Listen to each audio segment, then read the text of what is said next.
Hey everybody, welcome to Special Report. I'm TruePowerIsMine. Today I have a very special guest. I have Steve and Janet from Shark, showing animal respect and kindness. And we've had them on the show before a few times, but Janet, Steve, you guys there? We're here. Yep. Awesome. Glad to be here. Last time we talked, you guys had just gotten back from, I think it was Pennsylvania. It was a pigeon hunt, and you had the drones out there. During that encounter, I believe that one of the drones was injured or damaged by a gunshot. The guy that did the shooting at that particular event, was he ever prosecuted for destruction of property or anything? Well, we've had a few drones shot down. There was one in June that was shot down in Pennsylvania. We don't exactly know who the shooter was there, but there was another one that was shot down. Actually, there were three that were shot in South Carolina in February, and we do know who the leader. There was actually a whole bunch of them that were operating together to try and shoot down drones because of their pigeon shoot that they wanted to try and keep secret. And we know who the leader of the group was. We know who some of the people in the group were, including a retired police officer. We sent all of that to the. We actually recorded their walkie-talkie communications. We were listening in on their walkie-talkies and recorded those conversations. And we turned all of that over to the local sheriff. We turned it all over to the Federal Aviation Administration and the Department of Transportation, which oversees the FAA. And they turned it all over to the U.S. Attorney in South Carolina, and it was dropped. I mean, we did all of their work for them. We had video of the shooters.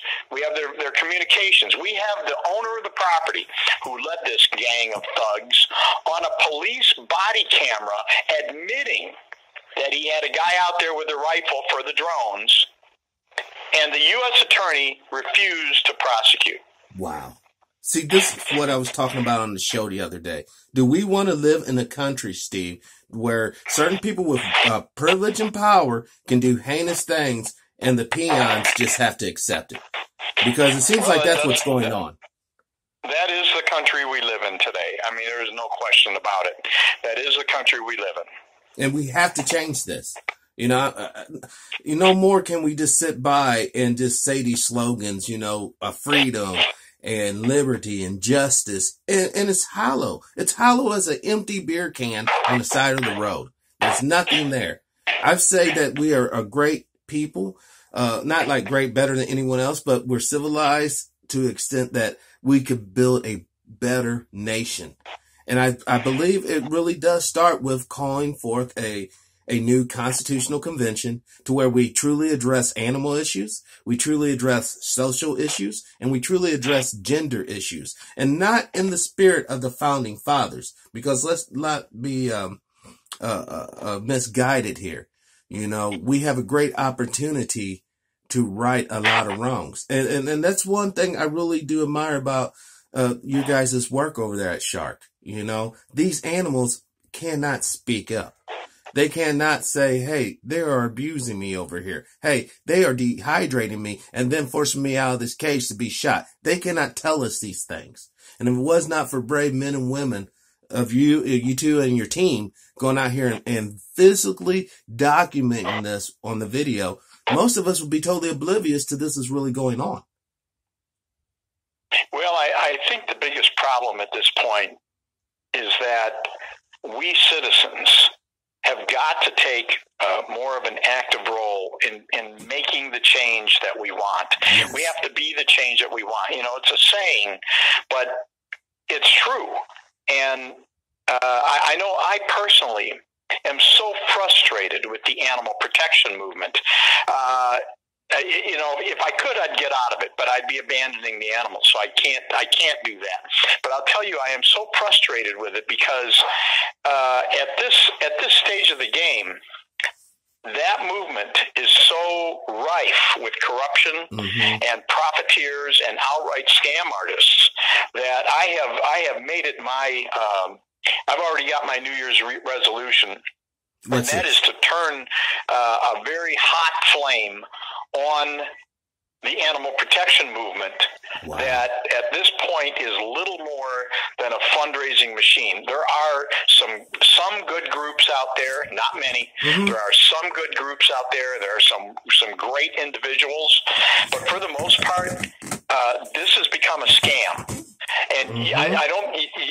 You'll have a heck of a hard time finding another group that is out there in the field like we are doing the stuff that we do. And it shouldn't be that way. The animal protection movement has never had more money coming into it. And yet, for the most part, the groups that are getting most of the money are marketers. They're not doers. They're not activists. And something's got to change. And it isn't that Shark wants millions and millions of dollars. That's not what we're trying to do. But what we're recognizing that the animal protection movement needs multiple groups and individuals and viewpoints and approaches to issues. And if those groups are not genuine, it's like having a football team where half the team is off partying when you're supposed to be playing the game. It's like an army where when it's time to actually get onto the battlefield and do the fighting, half of the army is off doing parades or something somewhere. This is a real battle. It's a war. It's a nonviolent, compassionate war, but it's a war. Right. And this movement is not reflective of the cause. The cause is serious. The cause is very genuine. The movement has become 90% profiteers. Yes. And, Steve, when you say that, it reminds me about, with the civil rights movements. A lot of them were subverted and corrupted and basically just turned into one man's money ATM machine, all right? Or one group's ATM machine. But the vast majority of us never saw benefits from their efforts. Now, the reason why I say that is because what you guys are talking about, the way we're treating these animals, has more of an effect than what most of us are really consciously aware of. I had a conversation last night with John Lear, a UFO, a pilot, ex-military guy, has a lot of secrets.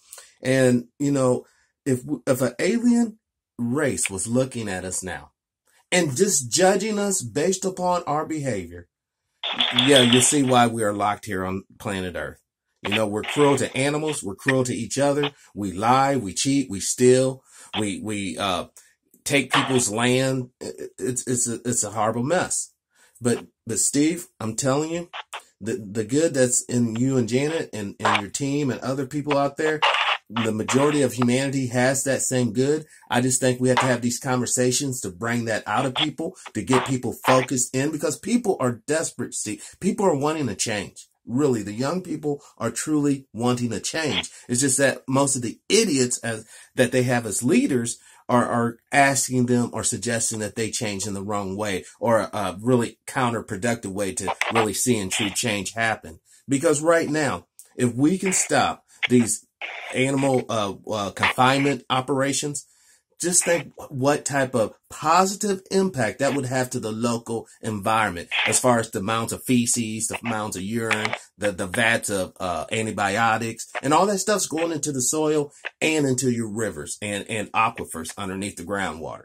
So there's a lot of consequences. I mean, I know some of this requires many of us to make a lifestyle change. But you know what? I'm going to go on the record, see, being a vegetarian or being a non-meat eater isn't a bad thing. I honestly, if I was actually raised into that lifestyle, I would totally embrace it. But I was raised, the typical Midwest, type of lifestyle or eating. But as I've grown older and I've done my research, a lot of the world's oldest people in different parts of the world have a primary vegetarian diet, a vegan diet. I know a lot of sports people like Corn Sutton, vegan bodybuilder, rip, cut, not eating meat didn't hurt him. But it goes beyond just eating meat. It goes to the point of where are you at in your consciousness? Do you want to continue to be a barbarian savage? Or do you desire to have a little, civility about you? Have a little empathy about you? Have a little more compassion the way you treat things that are not human? I'm not trying to say go full blown hippie, hug trees and talk to butterflies. I'm not saying all that, but I'm saying it is in all of our collective best interest that we do a better job conserving the resources we have now properly. I saw an article just today, of they're having a climate change conference. Yes. And my gosh, forgot what country it is. It's not in the United States. Somewhere else, they're having a big climate change conference, and it is a 15-year-old girl, a 15-year-old activist, who showed up there and is a speaker, and implored the world's leaders to stop acting like children. A 15-year-old girl is asking world leaders to stop acting like children in dealing with the climate change issue. It tells you where we're at when a 15-year-old has got to be the one to ask the grown-ups to act like grown-ups. Well, Steve, I'm not trying to cut you off, but how do you, I talk to a lot of different people from a lot of different, intellectual backgrounds. When you try to tell people, have a serious topic about climate change, if you believe or not believe, say that you believe that climate change is real, all right? You talk to the average right, he's going to be like, no, it's not. The first thing out of his mouth, he's going to, if he's halfway intelligent, he might suggest, the earth has constantly gone through change. Species have come up and died out. This is like a natural phenomenon. All right. How would you deal with people like that? How would you try to even share any real data with them? Well, the scientists today and multiple organizations. In fact, Donald Trump's own scientists. I mean, our military today. Mm-hmm. Our military acknowledges climate change. Our military, and the reason the military is acknowledging climate change is because it has enormous repercussions for our national security going forward. Because when people run out of water and people run out of food, society breaks down, goes into upheaval, and much of that is going to happen somewhere else first, but when it happens in other places, it has ramifications for all of us. If society goes up in upheaval in the Middle East, what happens? We send our soldiers. Right. If it happens in South America, what happens? We send our soldiers. Yep. And or worst case scenario, they send their terrorists here. Oh. So our military understands what our government does not, because the military, when it really gets down to it, they're not into the politics. They're into the military. They're into the security. They're into fighting wars and winning wars. And so they can't pull politics into it if they want to be successful at their jobs. And the military understands that climate change is real, even if the politicians don't have the guts to do that. And so there is really, it's like when we're fighting, let's say, pigeon shoots in Pennsylvania or any place else, or rodeos for that matter.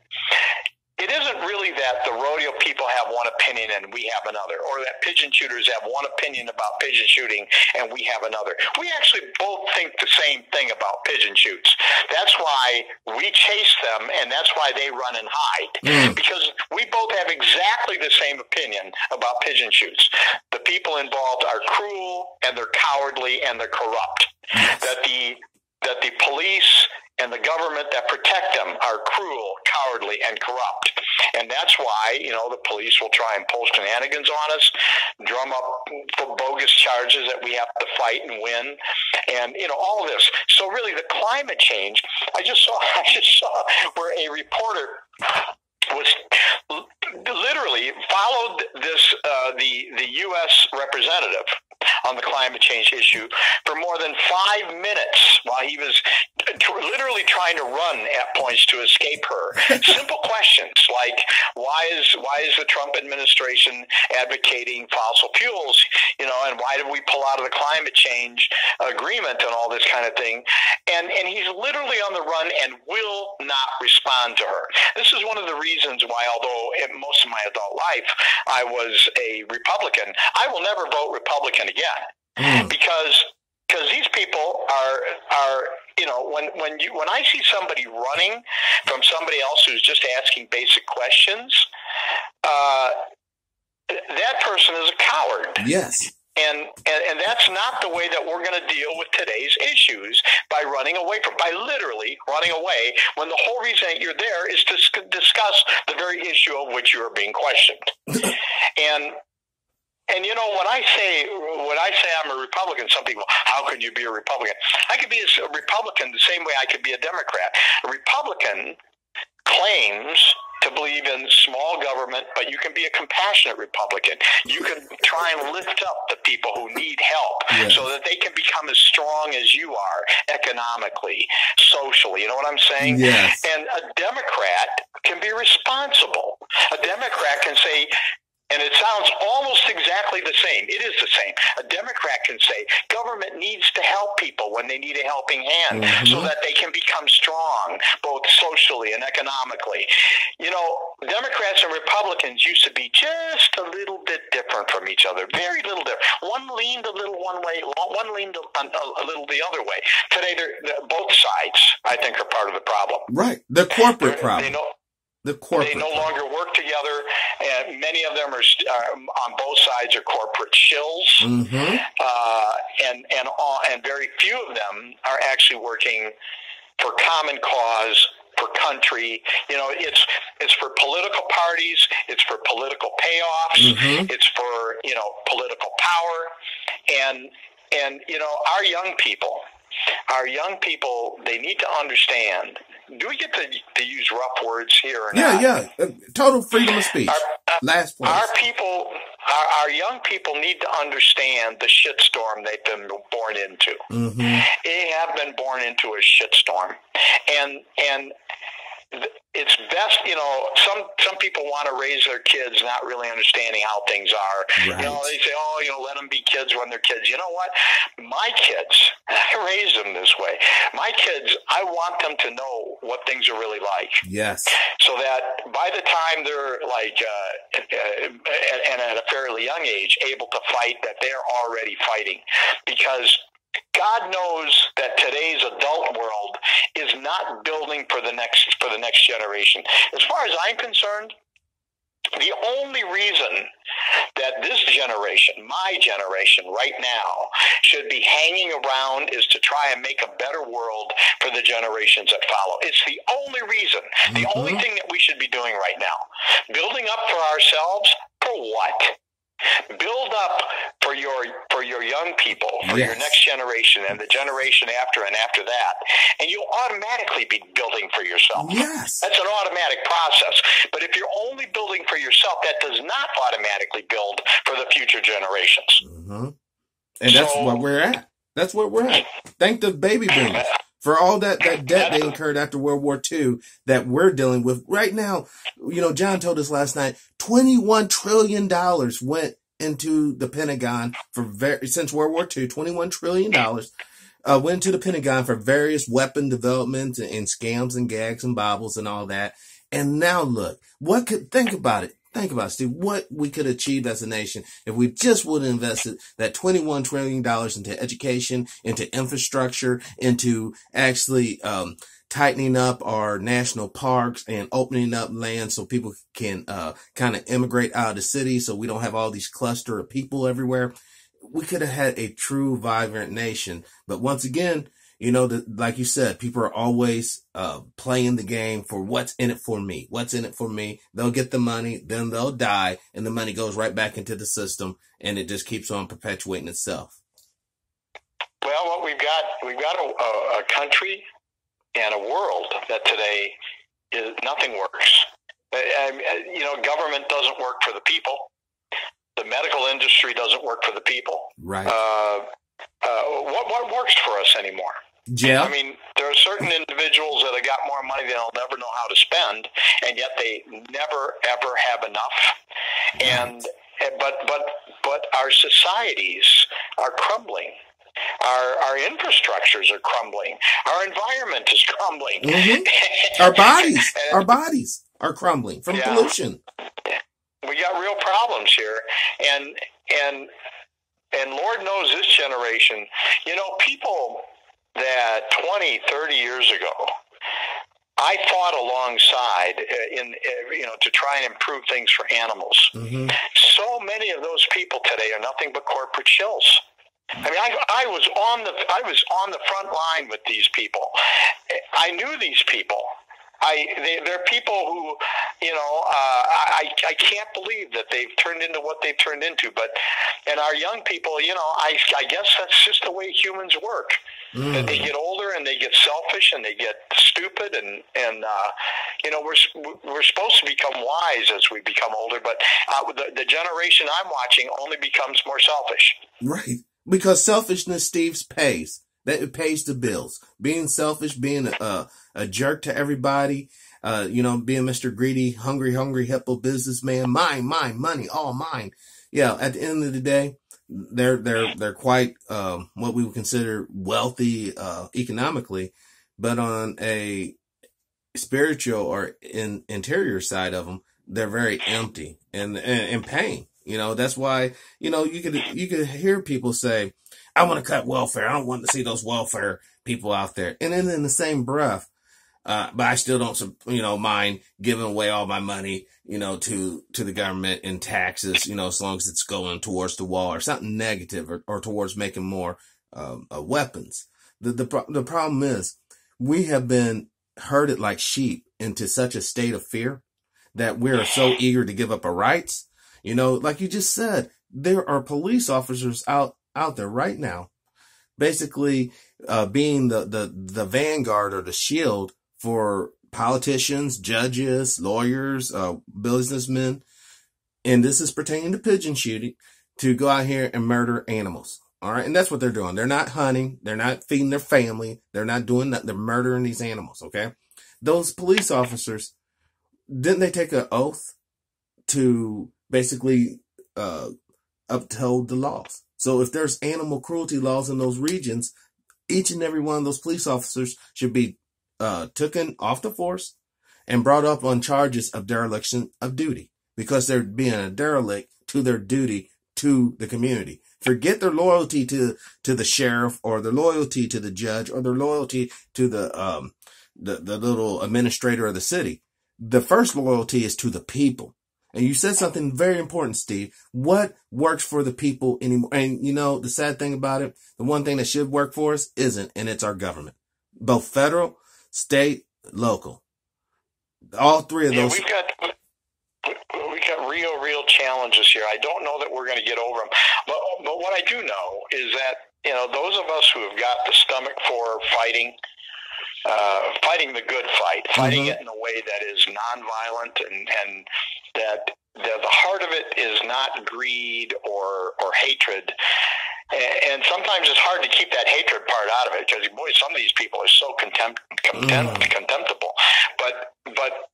But compassion needs to be at the heart of the whole thing. Yes. Because otherwise you just become bitter and you're just nasty.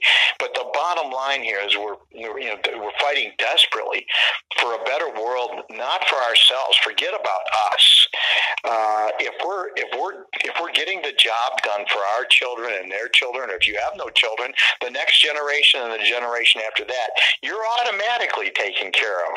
You know what I'm saying? Yes. When I was taking flight lessons when I was a younger guy, and I was afraid of heights. I still am, but I was taking flight lessons. Why? In order to deal with being afraid of height. And the flight instructor said to me, he said, "Steve," he says, "I intend to get home for dinner tonight. That means that you are automatically going to be safe." Yes. If he made it safely, I was going to make it safely. So the thing is that we have to concern ourselves with those who are with us, the younger generation. If we make a better world for them, we're automatically making a better world for us. Somebody like the Trump administration, that clown, he's only concerned about himself. Right. That's his only concern. He'll roll back pollution regulations. He'll roll back, he'll separate children from their parents. Now we literally have children dying in government custody. There's been a couple of cases in just the past couple of weeks, and it doesn't matter because it's all for him. So when you look at life that way, everybody else pays. If Donald Trump was saying, I'm going to make sure that those kids are safe, so I'm not going to separate them from their parents. I'm going to make sure the parents are safe too, even if in the end you end up sending them back to their country. Well, do it as well as you can, and then look at the problems of the countries. Many a times those countries that are in such turmoil, many times those issues are related to us, things we've done to people. Yes. We've got this thing now, America first. That's Donald Trump's big thing, America first. I'm saying, why don't we look at trying to make the whole world, the world whole, instead of the whole world, whatever, the world whole. Let's make the world whole. How about it, everybody? We take care of the environment for everybody. Everybody has enough food. Everybody's educated. Everybody lives in a sustainable way where we share the world with our non-human relatives. Yes. Because we're all part of the same family. Same damn place. We are. We're all from... Listen, the reason... And the only reason why I'm saying this because I know my audience wants me to. The reason why a lot of people are not going to come together like that, Steve, because so many religions nowadays are teaching this end time prophecies or this end time philosophy. So therefore, instead of banding together, it's like everyone's trying to build their own little ark, their own little safe spot in the hell with the rest of the world. And that's not going to work, man. Look, we are in this together. We're joined at the hips, whether we want to accept this or not. I love what you said there. I love what you said about us coming together, putting our selfishness, those natural human impulses aside, and we work together for a brighter future. And it does really, when we work like that, everything does work out. But the way we're working now, though, Steve, it's not going to work out for so many people. I mean, there are LA police officers right now in their late 60s, almost 70s, still having to work because of what has happened to their 401k program out there and their pensions. All right. And then they don't even get me started with the automobile workers who are just, let go, 14,000 of them here recently. We lost $1 trillion in the stock market over the past 3 weeks, more than that over the past 6 months. What I'm saying is this, the chickens are about ready to come home to roost. You can't continue to be evil and unrighteous forever. And a lot of these problems, like you said, especially pertaining to our brothers and sisters in South America and Latin America, are basically the results of some of our blackout programs designed to keep those regions destabilized so corporations can get resources out of those regions at rock bottom prices so that you can enjoy some stupid little product made in another third party's country for cheap.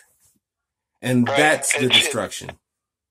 It is a suicidal plan. In the end, we will drain this world to the point that it won't sustain anybody in the present form. And and then there will be a change, and then there'll be a radical change, and and it won't be good for us. Right. I don't know what'll come of it. The world is it'll go on in a different way, just like the dinosaurs. In that case, maybe it was a meteor or something like that. But in this case, it's going to be us who did it. It won't be something that you can point at something else. And it's just unfortunate because for the most part, when the crap really hits the fan, the people who were the most responsible won't be here anymore. But you know what I'm saying?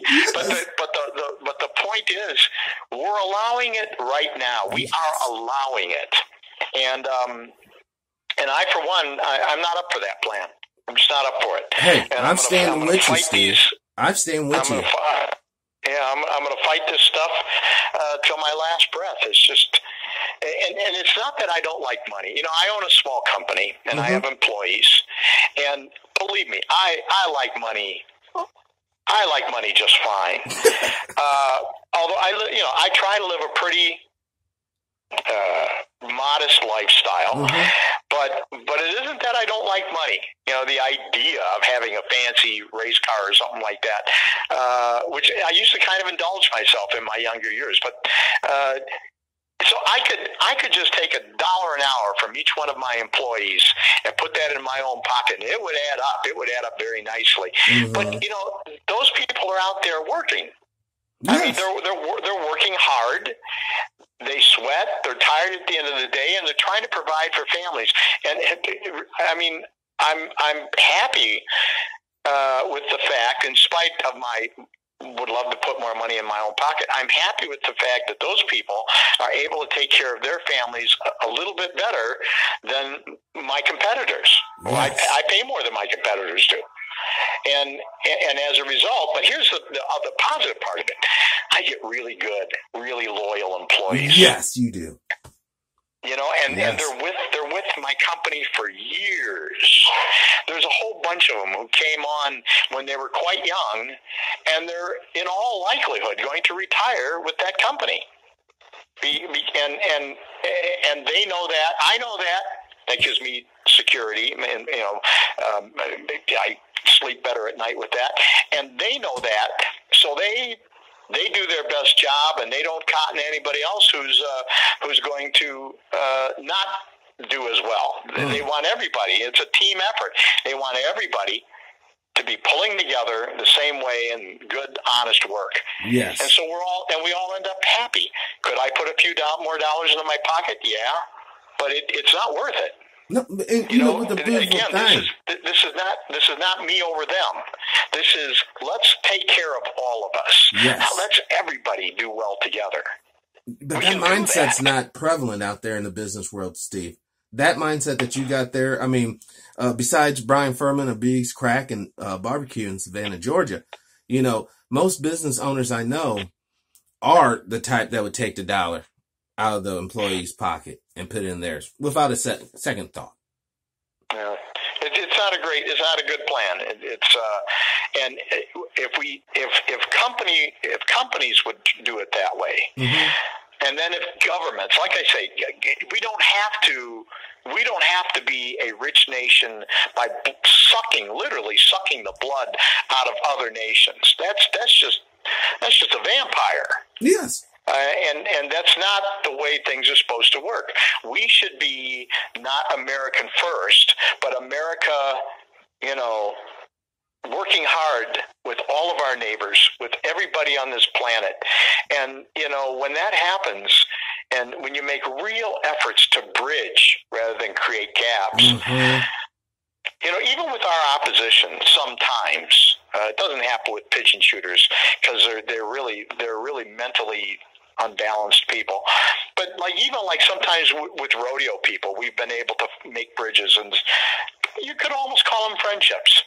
And when you do that, you get closer to seeing, you know, they see things our way, we see things a little bit their way, and in the end, you end up with something that's more workable. We've persuaded some rodeo people to ease off on some of the cruelty that they do to their animals. Like the calf being roundup? willing to talk to them. Well, yeah. I mean, certain stock contractors, you know, who, when we first found them, they were shocking animals, they were jerking down animals, and they don't allow it anymore. They don't allow it. But see that effect. That's a real tangible effect that you made. Because you know good well, if you didn't go out there and do that, it would still have been continued because no one would even thought anything about it. Oh, absolutely. And hunters, we've gotten a lot of hunters to think about some of the things that they do, or some of the things that they tolerate from others in their groups. So now hunting, honestly, and I'm not gonna lie, because I got a lot of hunters friends out there, and all that, but my whole point, and I guess till the day I die, as long as you're hunting to really put food on that table for yourself and your babies, I can't argue with a man for doing that. He's not out there just killing for trophies and that, or trying to get a big this or that. He's literally gutting it and putting it together and putting food on his table. I have zero problem with that. The only problem I have is honestly the videos that you produce. When you see guys out there literally, behind a cardboard box or cardboard or a piece of plywood, throwing up a bird, and you're just popping it in midair, dude, I got a problem with that. That's not hunting. That's not putting food on your table. We've always made a distinction, very clear distinction, between hunting ethics and people who have none.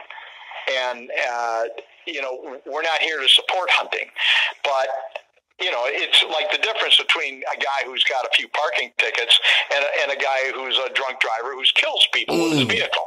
It's not the same thing. No. And so we can debate about hunting, and if a guy's going out and he's shooting a deer instead of buying a cow for steak, you can don't say it like that, Steve.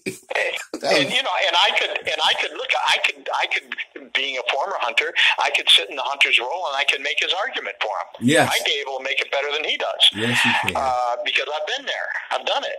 And but when you're talking about somebody with no ethics, that's a whole different thing. So you've got your business owner. The business owner makes more than the employees. That's why the business owner is the owner. Mm-hmm. That is why he or she did it. But when you've got a business owner, you've got business owners who are treating the employees well, and you got business owners who are just bleeding them dry. Amazon. Two different. Yeah, exactly. Amazon. Well, and I think things are going to happen there. I don't think that's not sustainable. That's an excellent example of somebody who's not sustainable. Mm-hmm. But look what we do in this society, in the American society. Jeff Bezos, many people make him out to be some kind of a Superman, a hero, just because he has more money than he knows what to do with. Yes. In many other societies, he'd simply be considered a glutton. And considering how he does it, a blood-sucking glutton. That's such a cool way to look, because you would never get people to think rich people are just gluttons over here. No, they are demigods. They are blessed. They are divine. When we go after Coca-Cola for sponsoring so many rodeos, in spite of, it doesn't matter how much evidence we send them, they will not say or do the right thing at all. They just come out with more corporate bullshit to try and, do we make sure there's a vet there? What's the vet going to do when the horse has got a broken neck and two broken legs? Exactly what's the vet going to do, you idiot? And yet, whoever is heading up Coca-Cola, they get to meet with presidents and ex-presidents, and they're held up at conferences as, being it's CBS right now, today, is airing the National Finals Rodeo. This is their third year of doing it. After every National Finals Rodeo, we show them footage, try to show them footage of things that their network has shown violations of the rodeo's own cruelty rules. And up until recently, it was Les Moonves, who was running CBS, would not respond at all. It's as if we don't even exist, in spite of our video definitely existing. And Les Moonves, and everybody, Les Moonves, the head of CBS, makes millions and millions and millions of dollars. Again, the head of a business conferences and all this kind of thing. And now what do we find out about Les Moonves? He's a sexual predator. Yes. He's a sexual predator. Mm-hmm. He goes after women who don't have as much power as he does, and he sexually imposes himself on him. Les Moonves, you piece of garbage, you. And this is the kind of people that we hold up in this country. Mm-hmm. Les Moonves is not worthy of me spitting spitting on him. My spit is worth more than Les Moonves. Yes. So, but that's how screwed up our country is. And, people will say, oh, America first, we're the greatest country in the world. This, there was a time when Rome was the greatest country on earth.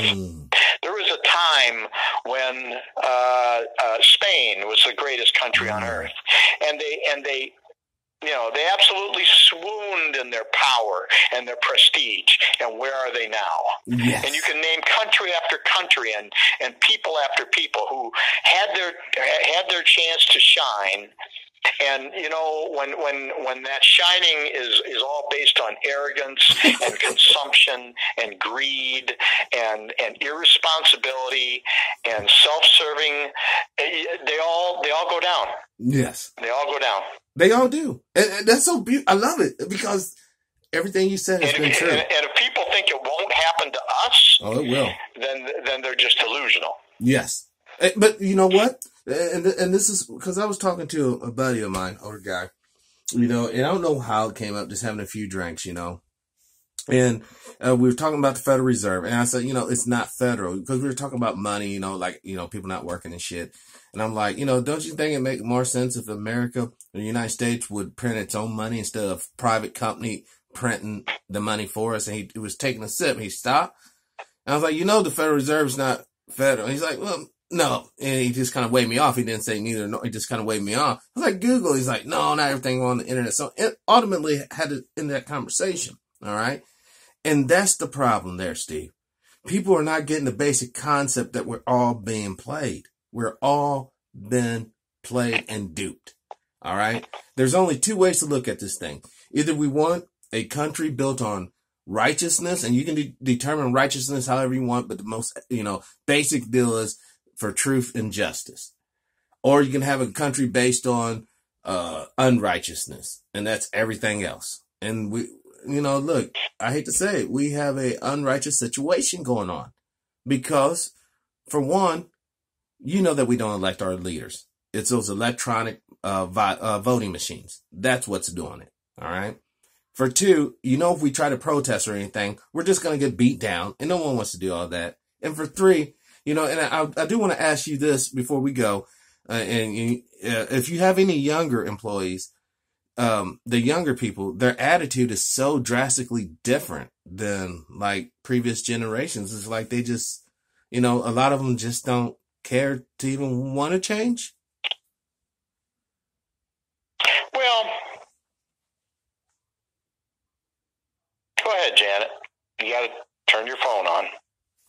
I agree with that. A lot of the younger generation, they're very apathetic overall. Mm-hmm. Overall, the population in general is apathetic. The younger generation does tend to be even more apathetic. You've got the Parkland survivors of the school shooting being really dynamic and incredible and amazing, but they're in the minority amongst the other millennials. You don't see a whole lot of millennials rising up and joining them because they're so apathetic.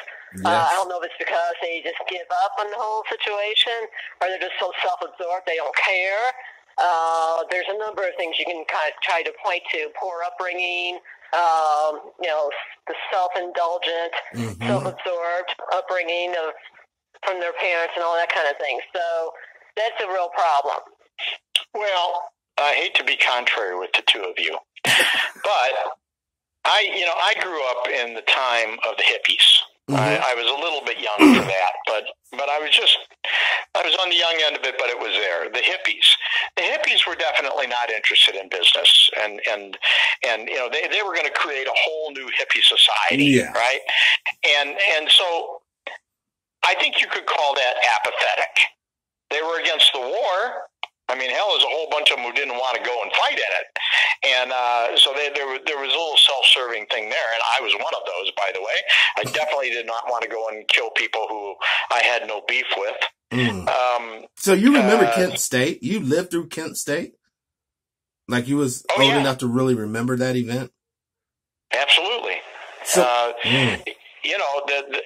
there were lots of protests against the war. I mean, all across the country for years. This was not a one-shot deal.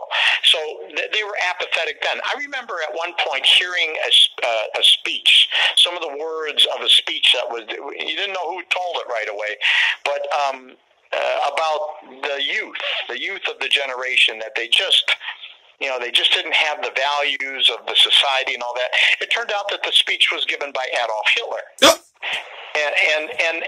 And you can go back and you can look at speeches that were given by the ancient philosophers about youth not having direction and not wanting to follow. So I think this is just part of the norm, that our youth, they're young, they're kids. They're going to act like kids, and I don't know that we can really ask more than that, because we sure didn't give more than that when we were there. Ouch. But I think the difference is that we are at a time where our planet is saying enough. Mm-hmm. I've had enough. I'm mad as hell, and I'm not going to take it anymore. We're getting to the point where we're not going to be able to feed our people and our wildlife. Our oceans are starting to die. Our glaciers are dying, and they have an effect. And the problem is that people are so stupid today. I mean, they're stupid. So long as they have their junk food, which makes them more stupid, and their television sets, which make them more stupid, and their political parties yammering at them about one thing or another, basically aimed more at making them more stupid than making them more involved and educated, that the worse it gets. That this is, we've had our wars before. We've had our nuclear threats. We've had this, that, and the other thing. And we've been, and like with a nuclear threat, you're fairly close to the edge. But we've never been where we're at now. We're definitely on the been edge. Around longer than human beings have been around are dying. Oceans are dying. 2/3 of our planet is ocean. And when 2/3 of your planet is dying, you're in a heap of trouble before you even look at what's going on the land, which is dying. But not the disease is dying because, a lot of it's because of that nuclear testing in the French Polynesian Islands. The radiation leak in Fukushima, which is recently, but I'm talking about older stuff. Ottawa Island, all those nuclear explosions over there. It's like, why, in what reality does it sound good to detonate something that could possibly ignite the entire atmosphere? In what possible contingency, even though we know the atom bomb didn't do that, but that was one of the things they thought it could have done. Why would you even set the damn thing off? Why? Fear. Fear is why we do almost everything that we do these days, certainly. The political parties want each side in fear of the other. The heterosexuals are in fear of the homosexuals, who are, I might say rightly, in fear of the heterosexuals. The genders fear each other. The races fear each other. The religions fear each other. It's based in fear. We're gathering more around us because we're in fear that we're going to be as screwed up as all the people from whom we've been sucking for so many decades and generations. And you know what? That will very likely happen, because as we ignite the unrest and all that, it's like when the Huns came and attacked the Romans, after all the time that those Romans were lording over them and everybody else. Boy, when the Huns came, they came loaded for bear. Yes, and they came with some real, they were ticked, and everybody's gonna pay, and that's what we're setting up for ourselves. Now we're Rome. And the people that we've been lording it over, they're the Hun, and we're going to have our day. If we would just pull it together, I'm always optimistic that we can still pull it out. Yes. Or at least minimize the bad, and with time bring it back to it. But we're human beings, and it's not in our nature. It is in our nature to destroy ourselves. See, we've been doing it. We've been doing it for thousands of years. one way or another, and there's no abating in sight. You know, this sounds cheesy. And I hate to end that on a down note. I know. Dude, that was a bummer. That was a bummer, but it was so true. It's like, the only thing I can think of that could conquer that, and I know it sounds cheesy as hell, is love. Just love. Because if not, then ultimately what we're talking about is the oppressor becoming the oppressed becoming the oppressor. This is the reversal of roles. Is my child really that much different from a child in Peru or China or Afghanistan? I mean, so why are we not concerned about all of them?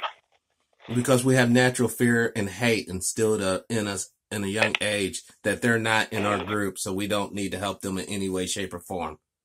But that's what we got to get past. If we don't get past it, everybody pays the price. Yes. Everybody pays the price. And the oldest generation, the older generations, owe an enormous debt to the younger generations. Why? Because we brought them in. They didn't just pop up on their own. We brought them in. I have children. I owe them, and therefore I owe all children a responsibility.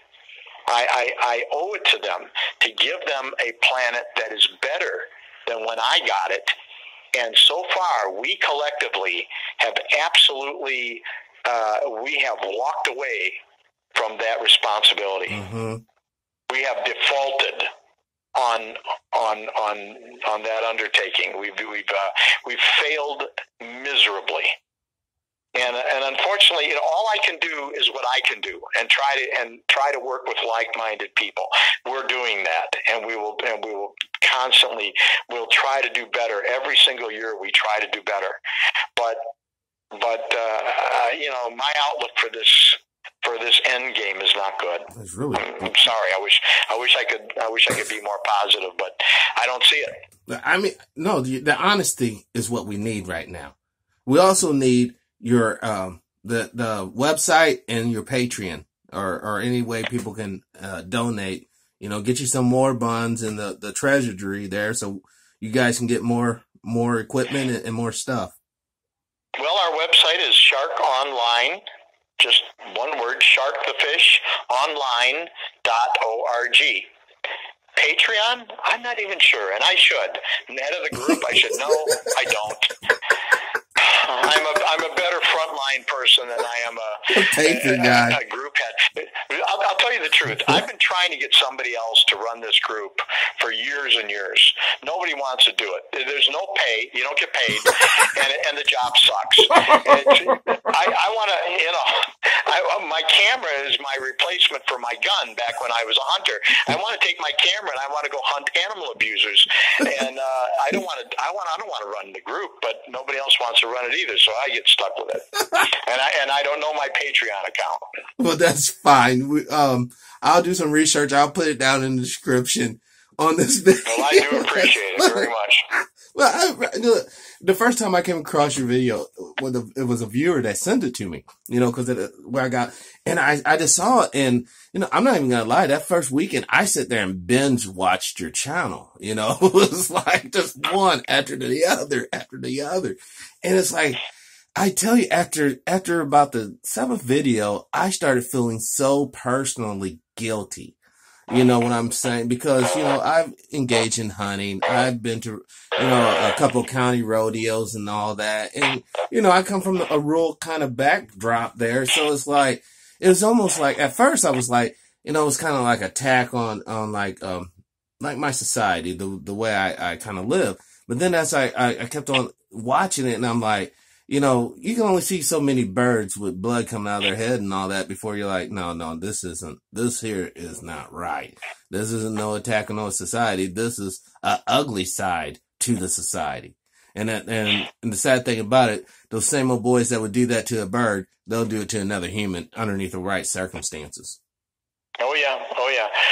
I was born into a hunting, fishing family, so I understand where you're coming from. And I just say to people, because a lot of people get offended, I say the issue isn't if you like what I'm saying. The issue is if what I'm saying is true. Oh gosh, that's tough. I mean, because I can't say, I could be like, oh, he's wrong on this. You can't do that. And that's the bite in the butt that gets you. It gets you, if you're a right person. Now, if you're an evil person, you watch the video and turn it off, but it'll start moving your spirit. You'll start being like, you know what? Perhaps we should do things a lot differently. I mean, we have to, Steve. We have, not just for your child, my child, but all the children and all the ones to come. There's more coming down the pike, and we need to stop being so doggone selfish. And more importantly, we need to stop thinking that where you have all the answers is just our ideal of the world is the only thing that should matter. Because honestly, I don't think no one's qualified to make that type of judgment in our whole species. Well, if we had all the answers, then the world wouldn't look the way it does, because we're the dominant. The United States is and has been the dominant force for a long time now, and therefore we have a responsibility for the way things are. Mm-hmm. I mean, and there is evidence that shows why things are based on our actions, the things that we've done, and things are not in a good way. And so I think we have to take responsibility, acknowledge our flaws and weaknesses, and look and just constantly looking for the truth and how everybody can try and fix and then build on this together. No. Not America first, the world together. This is a relatively silly question. I know we're coming up on an hour, but do you ever deal with endangered species in other countries, or is it just primarily the United States and like industrial animals? Well, we haven't done. We've been to a number of other countries dealing with various issues, but we can't do a lot of it because we're very few and we're very poor. No. If we had more money, we would have a larger team dealing with more issues. Mm-hmm. I don't see that happening anytime soon. We don't do the marketing that the big groups do, and unfortunately, the big groups that do have the money, they don't do the real work. Right. So it's a shitstorm. Things don't work the way they're supposed to, which is why I'm railing against this so-called animal protection movement, because it's such a scam today. It's a scam, but a lot of that has to do with the donors. The donors, they give donations so that they can feel good. They give a donation, let's say, to the Humane Society of the United States, which is a bloated, wasteful, relatively inactive organization. They'll claim otherwise, but the proof is in the results, or lack thereof. And people say, "Oh, I gave to the Humane Society of the United States." Great, you just wasted your money. You know what I'm saying? I mean, they do have dog shelters and stuff, don't they? It's like making an investment with Bernie Madoff. I just invested $1 million. Great, you just lost $1 million. You had to bring up Barney Madoff, dude. That was wrong.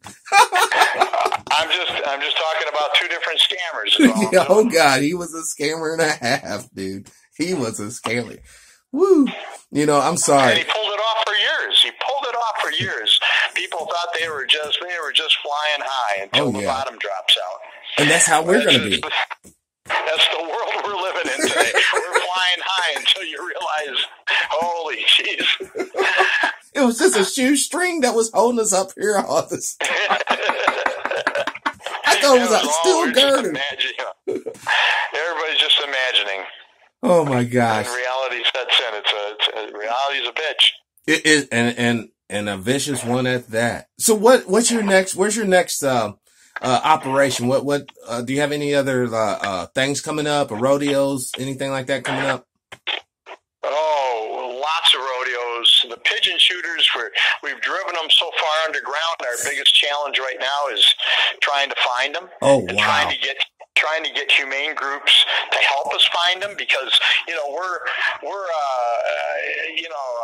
800 miles away from the pigeon shoots in Pennsylvania, and the groups that are literally 5 miles away will not help us to just let us know when they're happening.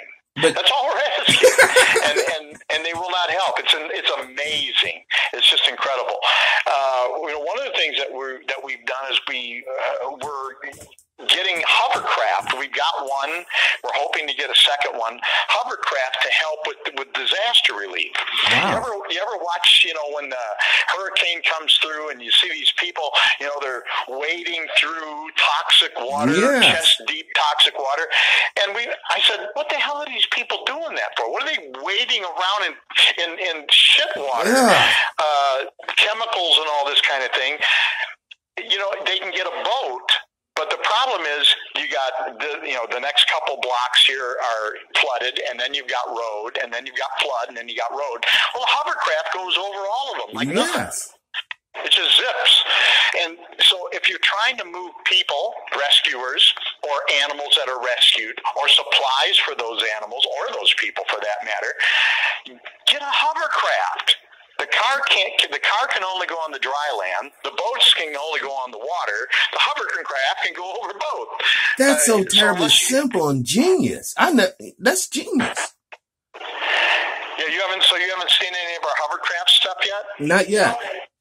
Oh, Janet says she'll send you some, but it's it is the way to when the animals and the people are needing rescue, they're needing supplies.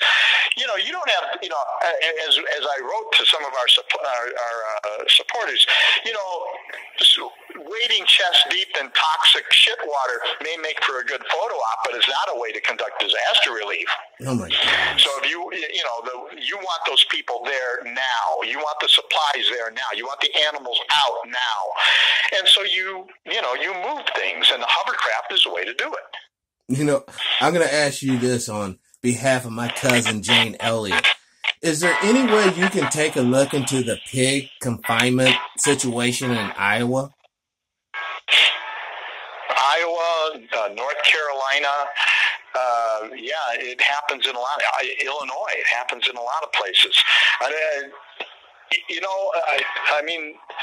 The way to deal with it is you got to expose it over and over and over again.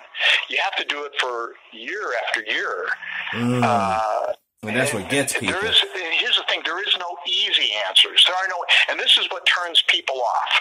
There are no easy answers.